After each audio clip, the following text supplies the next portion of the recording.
Desde 2018, um fenômeno tomou as redes sociais e alcançou a muitos cristãos: a política. Hoje praticamente tudo é politizado ou tenta se politizar. O jeito que falamos, aquilo que pensamos, as tradições que construíram o mundo até onde nós estamos hoje. E nesse monte de confusão, muitos se sentem na obrigação de serem agentes de mudança. E é com base nesse crescente debate entre política e cristianismo que eu queria passar para vocês 3 momentos que o crente deve se envolver na política e 3 momentos que ele deve se afastar totalmente dela. Dito isso, bora! Fala pessoal, meu nome é Juan Leno e você é muito bem-vindo nesse canal. Quando se fala em política, nós estamos falando de cidadania, representatividade, e o crente, como qualquer outro cidadão, deve exercer a sua cidadania, e o voto é uma delas. Seja esse voto em um candidato branco ou nulo, e sim, essas são opções constitucionais e válidas, e todos têm o direito de escolher qualquer uma delas. Então, em primeiro lugar, o crente deve se envolver na política porque ele é um cidadão, ele deseja um país melhor, ele deseja um país melhor para o futuro da sua nação, para o futuro dos seus filhos. E aí o que ele faz? Ele vai lá e vota no candidato que ele acha melhor. Ou quando ele compreende que nenhum dos candidatos apresentados o representa, e a melhor opção é não escolher os que apresentaram seu nome para o governo no momento. Em segundo lugar, o crente deve se envolver com política porque nós precisamos de representantes que carregam a cosmovisão cristã. Isso não quer dizer que esse candidato só deva legislar pelos crentes, pelo contrário. O candidato cristão ele vai legislar pelo bem comum. Mas é claro que, e isso deve ser muito bem frisado, qualquer pauta que seja contrária à fé cristã, esse candidato automaticamente vai ser contra. Mas basicamente o representante do povo, quando ele é cristão, ele vai zelar pelo bem comum. E por quê? Porque a Bíblia ensina que tudo aquilo que nós queremos que façam conosco, também nós devemos fazer com os outros. Em terceiro lugar, o crente se envolve na política para militar pelos valores que ele acredita. Ou seja, ele participa do debate público com o intuito de influenciar as pessoas a favor da sua fé. Entretanto, o cristão vai fazer isso de forma honesta e idônea. Não como alguns aí que dizem representar a fé cristã, mas espalham notícias falsas, agridem outras pessoas com mentiras e causam mais discórdia do que trazem realmente benefício para o debate público. Mas claro que isso tem a ver com marketing. Segundo alguns especialistas, a melhor forma de influenciar pessoas e gerar engajamento é mexendo com as emoções delas. E adivinhe, a emoção que mais gera engajamento é a emoção da raiva. Por isso que constantemente esses influenciadores, tanto cristãos quanto não cristãos,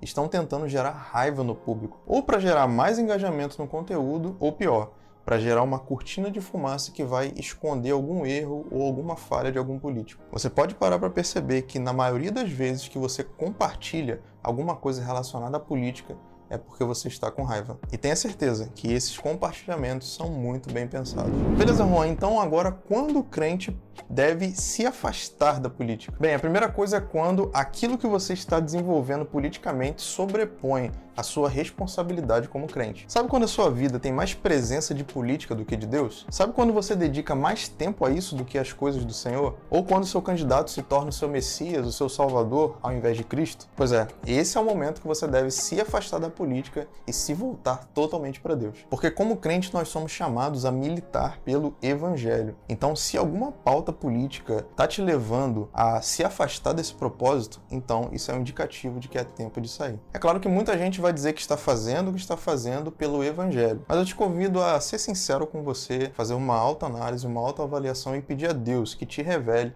se você está se desviando ou deixando de focar naquilo que é o principal, e eu tenho certeza que Deus vai falar com você. Em segundo lugar, você deve se afastar da política quando a sua devoção está mais ligada a um político ou à política em si do que a Cristo. Isso foi uma das coisas que mais aconteceu de 2018 para cá. Foi uma coisa de louco. Não importa se o candidato cometeu crimes, perversidades, não importa se o candidato se utilizou de versículos de maneira indevida só para chamar a atenção dos evangélicos ou dos católicos, não importava nada. O candidato parece que se tornou o ungido do Senhor. De modo que quem criticava esse candidato passava a ser o vilão, o inimigo, e não simplesmente alguém que está no seu direito de cobrar um político que foi eleito com dinheiro público e que usa dinheiro público para suas campanhas. Então, se você está no nível de aceitar incondicionalmente tudo que o seu candidato faz e não consegue ouvir as críticas reais que as pessoas fazem contra o seu candidato e, acima de tudo, não fiscaliza o que ele faz porque você confia que o que ele faz é o melhor para a nação, então isso pode indicar que você está se devotando a esse candidato. E isso é uma coisa muito perigosa para o crente. O terceiro momento que você deve se afastar da política é quando os conceitos e os símbolos da fé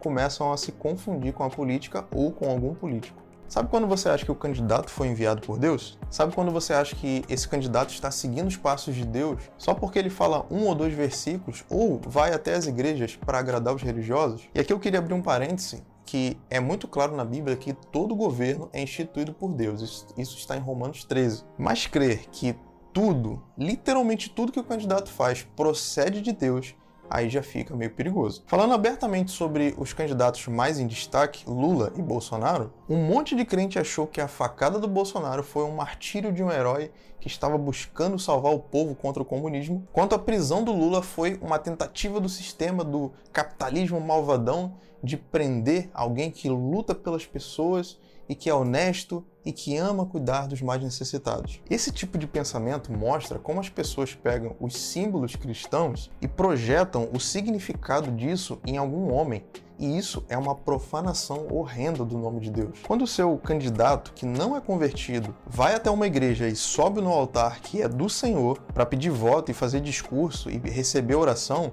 isso é uma profanação do nome de Deus. Quando o candidato toma a Santa Ceia sem ser participante do corpo de Cristo, sem entender o real significado desse símbolo, e o pior de tudo, sem ser convertido, ele está tomando a ceia do Senhor para sua própria condenação. E o pastor, que está sendo conivente com isso, também vai receber o castigo e o juízo de Deus por conta disso. Então, o crente que aceita esse tipo de coisa está cego na sua devoção por algum candidato, ou está muito equivocado quanto ao papel do crente na política. Você pode muito bem participar da política e eleger o candidato que você acha que é melhor, mas saiba que você não é servo desse político. E assim como você o elegeu em um dia, você pode, da mesma forma, o rejeitar no dia seguinte por causa dos seus erros e por causa da profanação que esse candidato pode estar fazendo do nome de Deus e da nossa fé. E eu sinceramente estou bem cansado de ver como o crente tem dado a sua vida, a sua devoção para candidatos que se utilizam do amor que muitos têm a Deus para lotar suas carreatas e manifestações ao redor do Brasil, gerando não só divisão na igreja, como algo muito pior, a idolatria a homens. E eu espero de todo o meu coração que esse vídeo contribua de alguma forma para mudar essa realidade. E que Deus nos abençoe. E se você gostou desse vídeo, não deixe de assistir esse vídeo aqui onde eu falo sobre a eleição do Lula. E agora, o que a igreja faz? E também não perde esse vídeo aqui, que é o vídeo mais visto do canal até agora, onde eu analiso por que o crente tem tanto medo do diabo. Cara, confere aí que tá muito legal esse vídeo. Eu vou ficando por aqui, não se esqueça de curtir o vídeo, se inscrever no canal. E eu espero te ver aqui num próximo vídeo. Um grande abraço a todos e até a próxima.